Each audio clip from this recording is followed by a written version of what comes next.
खजाना, नित्य बढ़े न घटे कबहू, घुन लागे नहीं होए पुराना।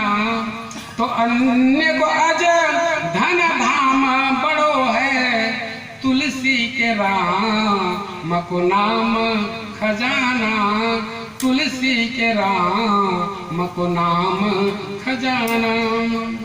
आप देखेंगे ये पहला विघ्न आती है निषाद जी के द्वारा, और दूसरा जो विघ्न पैदा होता है भरद्वाज जी के द्वारा। भरद्वाज जी अपने तपस्या के प्रभाव से ऐश्वर्य को प्रकट कर देते हैं, और ऐश्वर्य जब प्रकट कर देते हैं तो मेनका, उर्वशी और रंभा को लज्जित करने वाली ऐसे ऐसे सुंदर अप्सराएं वहां प्रकट हो जाती हैं। हजारों लंका के वैभव को लज्जित करने वाला विलासिता की वस्तुएं उस भरद्वाज जी महाराज जी के आश्रम में प्रकट हो जाता है। अनेकों प्रकार के सुंदर सुंदर व्यंजन वहां पर प्रकट हो जाते हैं। और ऐसा क्यों कि मानो इस प्रकार के भरद्वाज जी अपने तपस्या के प्रभाव से भरत जी का परीक्षा ले रहा हो, ये राम तक ना जाए, इस ऐश्वर्य भोग पदार्थ में ये भरत जी यहीं टिक जाए, यहीं रुक जाए। लेकिन भरत जी ने क्या किया? संपत्ति चकई भरत चकर, अब मुनि आय सुखेलवार, अतहि से आश्रम पिंजरा, राखे भाव बिनसार। भरत जी उनके ऐश्वर्य रूपी संपत्ति को भरत जी ने देखा तक नहीं। अब भरद्वाज जी सौभाग्य की सराहना करते हैं। हम ब्रह्मचारी हैं, वन में रहते हैं, तपस्या करते हैं, भजन कीर्तन करते हैं, इसका फल क्या है? सन्यासी को क्या मिला? तो भरद्वाज जी महाराज जी को राम जी आए तो 3 चीज मिला उनका। कौन कौन सी?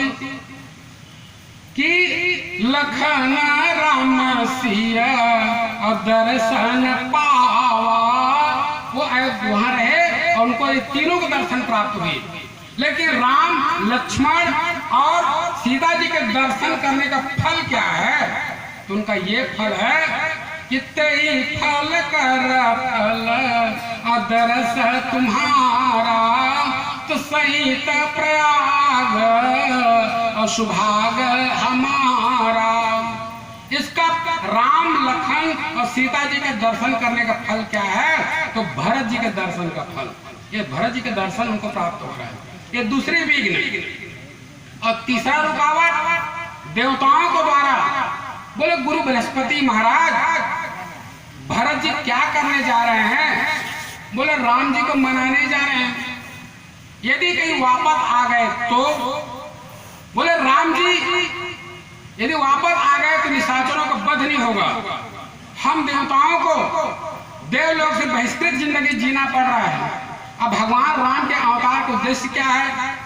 विप्र धेनु सुर संत हित, अलिन्न मनुज अवतार, निज इच्छा निर्मित तनु, अमाया गुण गोपाल। इसलिए आप देखें तुलसीदास जी महाराज जी को पूछा गया कि राम जी के साथ चलने में ज्यादा आनंद है या भरत जी के साथ चलने में ज्यादा आनंद है?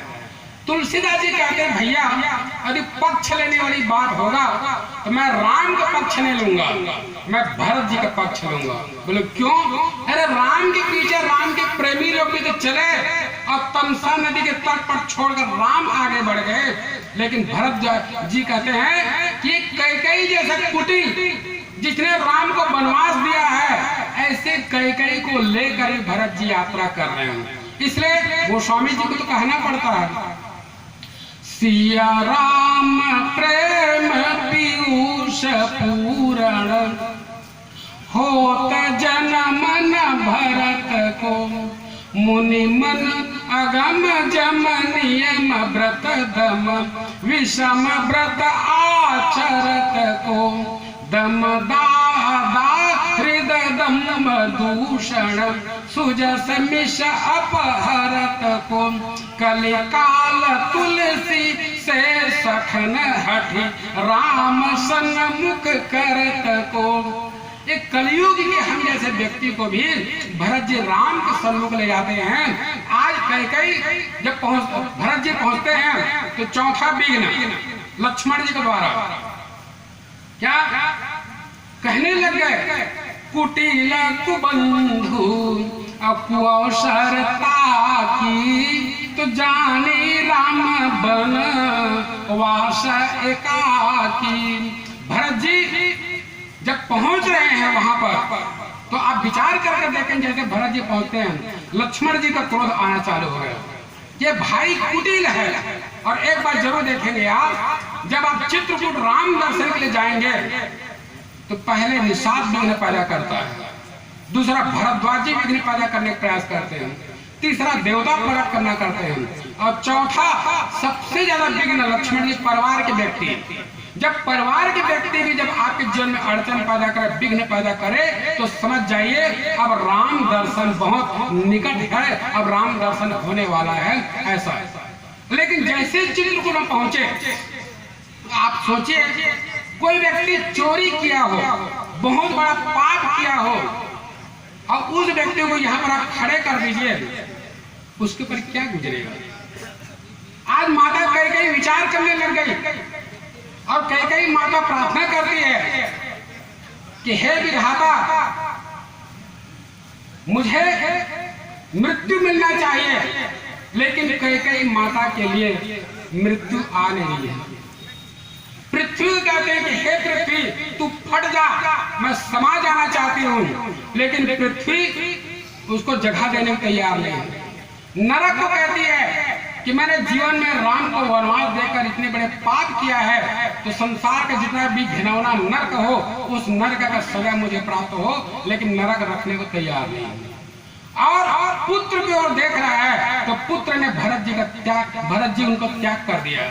तो जीवन में आप विचार करके देखें कि सारे दरवाजे बंद हो गए माता कैकेयी के लिए, पृथ्वी फटने को तैयार नहीं।